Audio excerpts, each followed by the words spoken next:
Graça e paz mais uma vez. Chegou o momento em que iremos meditar na palavra de Deus. E eu convido vocês a abrirem comigo Marcos, o Evangelho de São Marcos, capítulo 14. Marcos 14. A versão que eu vou ler é a NVI, né? Nova Versão Internacional. Já abriram? A ceia do Senhor. Vamos ler a partir do verso 17. Ao anoitecer, Jesus chegou aos 12. Quando estava comendo, reclinados à mesa, Jesus disse: digo-lhes que certamente um de vocês me trairá, alguém que está comendo comigo. Eles ficaram tristes, um por um, lhe disseram: com certeza não sou eu. Afirmou Jesus: é um dos 12, alguém que come comigo do mesmo prato. O Filho do Homem vai, como está escrito a seu respeito. Mas daquele que trai o Filho do Homem, melhor seria não haver nascido. Enquanto comiam, Jesus tomou o pão, deu graças, partiu e deu aos discípulos, dizendo: tomem isto, é o meu corpo. E em seguida tomou o cálice, deu graças, ofereceu aos discípulos, e todos beberam. E lhes disseram: isso é o sangue da aliança, que será derramado em favor de muitos. Eu lhe afirmo que não beberei outra vez do fruto da videira, até aquele dia em que beberei o vinho novo no reino de Deus. Depois de terem cantado o hino, saíram para o Monte das Oliveiras. Semana passada eu estive aqui meditando sobre esse texto aqui de Marcos capítulo 14. Nós tentamos conversar com os irmãos aqui sobre o reino de Deus. A pregação, a maior pregação de Jesus, o tema principal da pregação de Jesus era o seu reino. E é interessante porque nesse momento Jesus está tentando explicar, quase que pedagogicamente, como que o reino dele funciona. E nós sabemos que no reino de Deus, alguns temas relacionados a esse reino são recorrentes. E entre eles, a questão da comida. E aqui nós percebemos claramente, na imagem da Santa Ceia, essa imagem muito recorrente na cristandade. Falamos a semana passada que as pessoas imaginam numa mesa parecida com essa, mas o fato é que a mesa era curtinha, as pessoas ficavam quase que deitadas ou sentadas, fazendo aquelas refeições. E ali Jesus, diante daquela cena da Santa Ceia, identifica o traidor. Mas, mais do que isso, não é o nosso foco da mensagem, ele vai trazer uma mensagem do reino. Nós vimos essa mensagem do reino na semana passada. Hoje nós vamos falar da parte 2, né? O reino de Deus também é comida. Nós vimos que quando a gente fala do reino de Deus, também passa pela questão de prover materialmente as pessoas, aqueles que padecem de necessidade, né? Então, a gente entende isso, a partir aqui dessa cena, a partir do Evangelho de Marcos, que o reino de Deus também está relacionado a quê? A uma provisão material. Vimos isso semana passada, domingo passado. E hoje nós vamos entender o significado espiritual da ceia. Semana passada nós entendemos o significado no sentido assim, material. Por quê? Porque de fato Jesus, quando estava fazendo aquela refeição com os discípulos, ele estava diante de uma refeição real. Como a gente disse na semana passada, não era apenas um gole, não era apenas um pedaço de pão, como a gente faz, Santa Ceia, como o padre faz na Eucaristia, durante a missa. Não era. Era de fato, eles estavam comendo um cordeiro pascual, assim como alguém na ceia do Natal come um peru completo. Então eles tinham os pães, que eram próprio para aquela ocasião, que eram os pães asmos, e eles também ali, Jesus também tinha um vinho, que era a bebida comum à época. Então nós vimos uma cena realmente comida. E aí nós vimos, naquela cena, que Jesus ia trazer um ensinamento. Que o reino de Deus passa pela provisão material, pela partilha, pela divisão, Vitor. Nós vimos aqui, o texto nos lembra novamente, que Jesus fez o quê? Olha aqui, ó.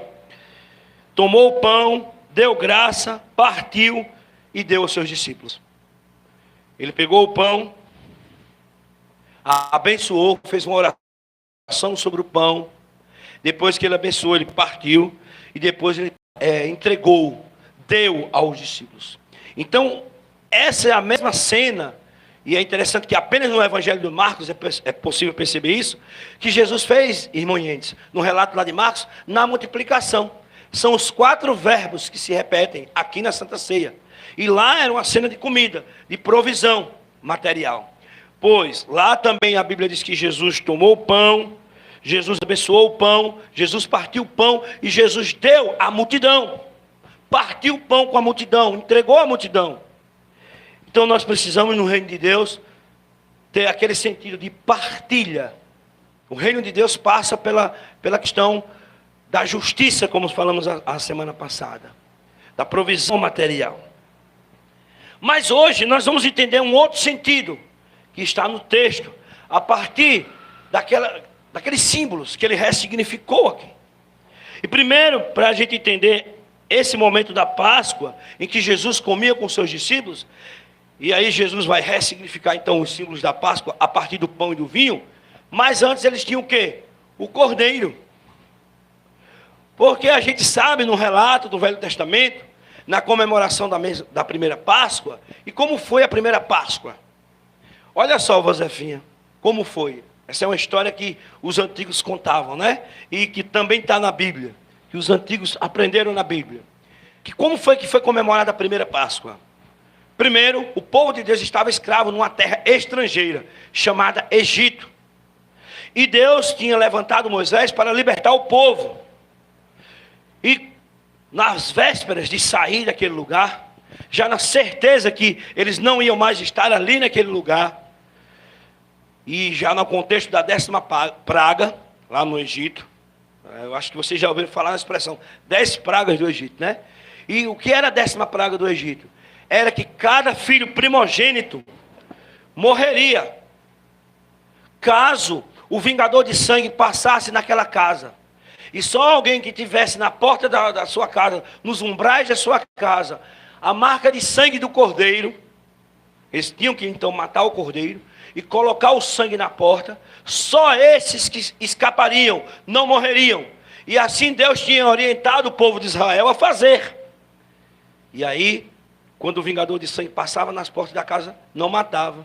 Mas, no caso dos egípcios, todos os filhos primogênitos, inclusive o filho do faraó, morreram porque lá não estava marcado com sangue. E aí nós temos a simbologia do sangue. Mas, no dia seguinte, o que é que eles faziam? Para comemorar a Páscoa. Pegava aquela carne do cordeiro, que eles usaram para, na praga, marcar lá os umbrais de sua casa, eles tinham que comer, não iam destruir. Então, eles celebraram a Páscoa. E a Páscoa, então, representava liberdade. Libertação do povo estrangeiro. E aí, o que é que acontecia? Quando eles comiam aquela Páscoa, Neide, aquele cordeiro, aliás, né? Cordeiro pascual, o que é que estava acontecendo ali? Aí é que nós vamos poder entender um pouquinho. Eles estavam tendo uma perspectiva de passado, preste atenção no que eu vou falar agora, de futuro e de presente. Eu podia ter colocado o presente no meio. Mas porque quando a gente lembra da cena da Páscoa, tanto a do Velho Testamento, como esta da Santa Ceia, a gente vai falar daqui a pouco, vocês vão ver as similaridades entre elas, dessas duas cenas, dessas duas Páscoas, a gente vai lembrar somente do passado. Porque o povo de Israel, então, quando caminhasse para o deserto, quando chegasse à terra do Canaã, deveria continuar comemorando a Páscoa. Deveria, no dia 14 de Abib, que era 14 de abril, né, equivalente a hoje, né, trocando em miúdos, nós não vamos aprofundar isso, não vamos fazer questão teológica sobre isso. Quando era nesse mês, Abib, no mesmo dia que eles tinham celebrado a Páscoa lá no Egito, o dia anterior de sair daquela terra estrangeira, da terra estranha, quando eles comemorassem, eles deveriam lembrar do que Deus tinha feito com o povo de Israel, libertado o povo da escravidão do Egito. Então, a Páscoa significava libertação e também deveria ser lembrado pelo povo era uma lembrança, todas as vezes que eles matassem o cordeiro naquele dia, que eles sacrificassem o cordeiro e que eles comessem a carne do cordeiro. E era isso que Jesus estava fazendo neste momento. O pão estava lá também, os pães asmos, como deveria estar em toda a Páscoa. O vinho também. Mas nesse momento, Jesus estava comendo o cordeiro pascual, lembrando o dia em que o povo de Israel havia sido libertado. Mas também, se a gente olhar para cá, vai ter uma perspectiva também de futuro. Porque no momento em que Deus chegou para o povo e disse a Moisés: olha, a partir de hoje, por onde vocês andarem, esse é o último dia que vocês estão fazendo essa refeição na terra estrangeira, na terra da escravidão. A partir de hoje vocês vão ter uma alimentação dessa, mas não é mais em terra de escravo. Vocês não estarão mais, quando estiverem lembrando desse dia, vocês não estarão mais, como é que se diz? Deixa eu chegar a palavra aqui. Vocês não estarão mais em terra estranha. Vocês terão, no futuro, vocês terão que seguir fazendo isso. Então havia uma projeção para o futuro sobre a Páscoa. Vocês devem continuar comemorando a Páscoa para lembrar desse dia. Então, essa é a última aqui. Mas vocês celebrarão outras tantas para o futuro, principalmente quando chegar em Canaã. Eu disse que tinha uma perspectiva de passado, eu disse que tinha uma perspectiva de futuro, mas também havia uma perspectiva de presente. E na questão do presente, nós podemos entender o seguinte: era a última ceia. Eles estavam vivendo aquele momento, naquele lugar que não se repetiria, não mais naquele lugar. Então havia um momento presente que eles deviam viver aquele momento. Há uma expressão na literatura, na filosofia chamada carpe diem, que é aproveite o dia. E eu fico pensando, Deus dizendo, aproveite o dia. É o último aqui. Vocês não terão. Então, de certa forma, eles teriam que viver o momento, porque era o último momento deles ali, então. Vamos lembrar quais as três perspectivas que tinha na comemoração da primeira Páscoa: passado, futuro e presente. E agora, quando a gente volta para a cena da ceia,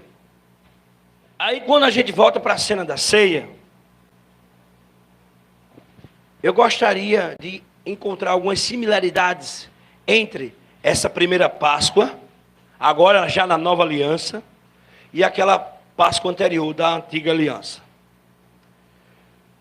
Pois, principalmente no Evangelho de Marcos, ele vai lançar esse entendimento. Nós não vamos aprofundar aqui as diferenças, cheguei a comentar. Obrigado, mãe. Cheguei a comentar, por exemplo, na semana passada, que os evangelhos, cada evangelho foi escrito para um público diferente. Judeus, gregos, no caso de Lucas, não os gentios, e no caso de Marcos, os romanos. E havia então uma exploração do Império Romano, e a escassez de fome, de comida, a fome em Israel, devia-se muito àquele tipo de exploração. E de certa forma, falar dessa questão da comida em Marcos é dizer que Deus se preocupava então com o povo que padecia, que sofria com o Império Romano. Que Jesus não estava apático àquela situação que estava acontecendo ali, aquela exploração romana. Não, Jesus estava atento a isso. Isso falamos semana passada. Mas pensando hoje no público para o qual Marcos escreveu, que é ainda os romanos, vamos pensar aqui num detalhe interessante. Na época do Egito, quem é que explorava os povos de Israel, que tornava escravo? O Egito. E agora, quem é que está tornando o povo de Deus escravo, Vitor? O Império Romano. Então não importa o tempo, a mensagem da Páscoa, em qualquer tempo, ela é uma mensagem de libertação. Passou-se mais 2000 anos. O que é que explora o cristão hoje? O que é que massacra? Deus também promete nos libertar. trazer liberdade daquilo que escraviza o ser humano. Seja o que for, o que realmente coloca ele longe de Deus. Jesus disse que veio para dar liberdade aos cativos. Então, nesse sentido, o que é que nós podemos entender aqui? Os discípulos de Jesus estava naquele momento que estava vivendo, quando Jesus está anunciando o seu reino, olha, o reino vindouro, é necessário que o Filho morra, padeça, que terceiro dia seja ressuscitado, que vocês não tenham mais a oportunidade de comer uma última ceia comigo, só no reino. Daqui a pouco a gente volta a sair. Mas eu quero dizer a vocês, depois de aqui, o momento é único, assim como aquele último dia da Páscoa no Egito. Era o último. Era a última oportunidade de fazer aquela refeição. Naquela terra estrangeira. Ele está dizendo aqui, irmão Yendes, aqui é o último dia que você sofre sob o jugo romano. Porque eu venho trazer liberdade da escravidão romana. Não como eles pensavam, Neide. Não como eles pensavam, que Jesus ia enfrentar o Império Romano com espada, com exército, e que ia tomar o Império Romano. Porque muitos estavam pensando que era isso que ia acontecer naquela noite. Por isso que muitos ficaram decepcionados. Mas não, porque o reino de Deus era diferente. Jesus veio implantar realmente o reino da vida. Então aqui o Império Romano era então aquele império que estava massacrando, oprimindo o povo de Deus. E há uma mensagem aqui. Eu fico pensando, irmã, será que Jesus não tomou uma ceia depois que ressuscitou? Que ele passou uns dias na terra? Tomou. E porque ele diz aqui, ó, no verso 25, eu lhe afirmo que não beberei outra vez do fruto da videira, até aquele dia em que beberei o vinho novo, no reino de Deus. Sabe por quê? Sabe qual é a mensagem aqui? É que qualquer momento da nossa vida, irmã Francisca, pode ser o último. Eu vim aqui um mês atrás, um mês e meio, e fiz uma Santa Ceia e falei sobre isso e disse que poderia ser a última ceia aqui, né? E que só vamos beber agora na próxima. Ou a próxima Santa Ceia será no reino de Deus. E não foi. Nós estamos realizando outra Santa Ceia aqui. É porque nós temos que viver e participar desse momento na ceia como se fosse a última, como se depois daqui seguisse o reino de Deus. Porque nós não sabemos o dia da manhã. Nós não sabemos o que espera. Isso é para mostrar que a gente tem que estar preparado a todo tempo. Que a gente precisa viver sobre a graça de Cristo, na comunhão e na proteção de sua graça a cada instante. Viver sob o perdão, a mensagem da cruz a cada dia. Entender em nossas vidas que dependemos dos sacrifícios de Jesus, que sacrificou-se por nós, que derramou seu sangue a cada instante. E vivemos como se aquilo ali fizesse sentido para nós. Porque depois daqui, resta-nos apenas o vinho novo, no reino da glória. Nós vimos que o reino de Deus, semana passada, ele já tem o início aqui, e se estende pela eternidade. Então ele começa nesse momento, na ceia, nesse momento de partilha, mas continua lá, no céu com o vinho novo. Então, nesse sentido, Jesus está dizendo que aqui pode ser a última ceia. E nesse sentido nós vamos entender três perspectivas também da ceia, a partir desse texto. Quais são eles? Os mesmos lá da Páscoa. De passado, de presente e de futuro. De passado, porque Jesus diz assim, esse é o meu corpo que será entregue, né, que será comido por vós, digerido por vós, que vai ser entregue. Este é o vinho, o sangue que será derramado por vós. Prestem bem atenção, irmãos, que eu quero concluir agora. Então, nesse sentido, há uma lembrança do passado do que Jesus fez.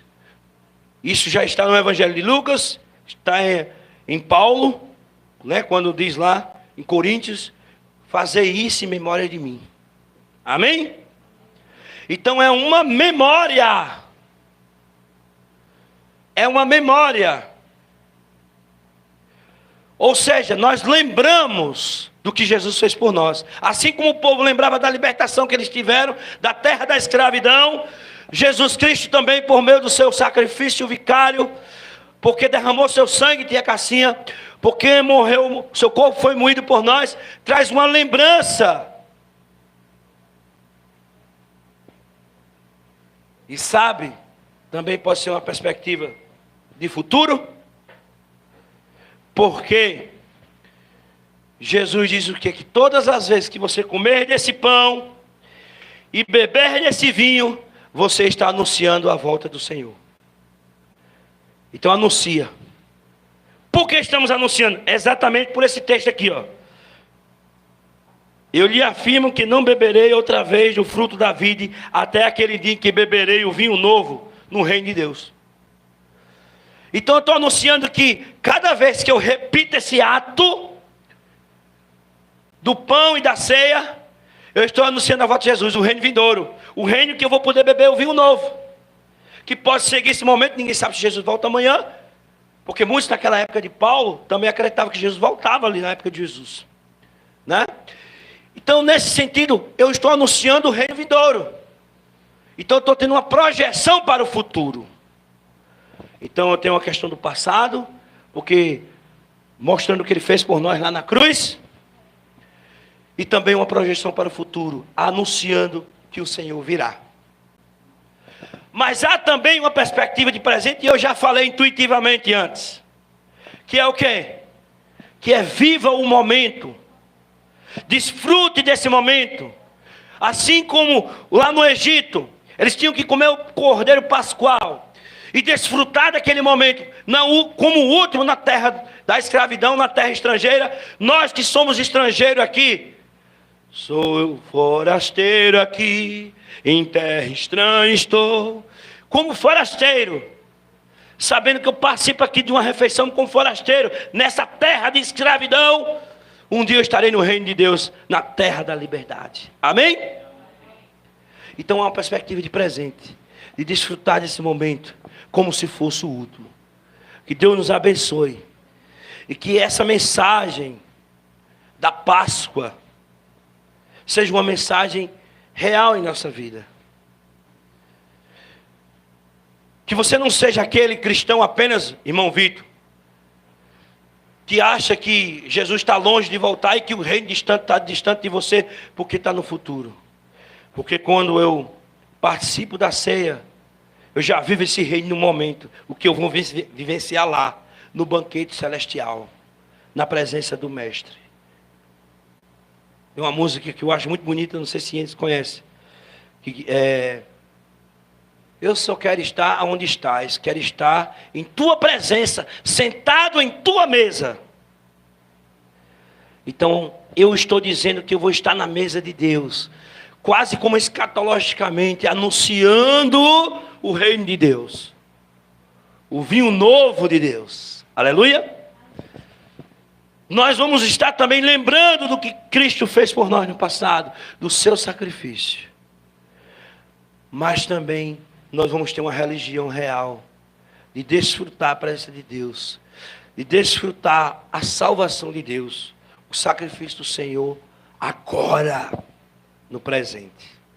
A imagem do pão, a imagem do vinho, possa ser imagem real, de que Jesus me ama agora, que Ele me recebe agora, que Ele me dá uma nova perspectiva de vida, uma passagem. A palavra Páscoa do original significa passagem, mudança e transformação, a partir desse momento, e não para o futuro. Que Deus nos abençoe grandemente. Amém?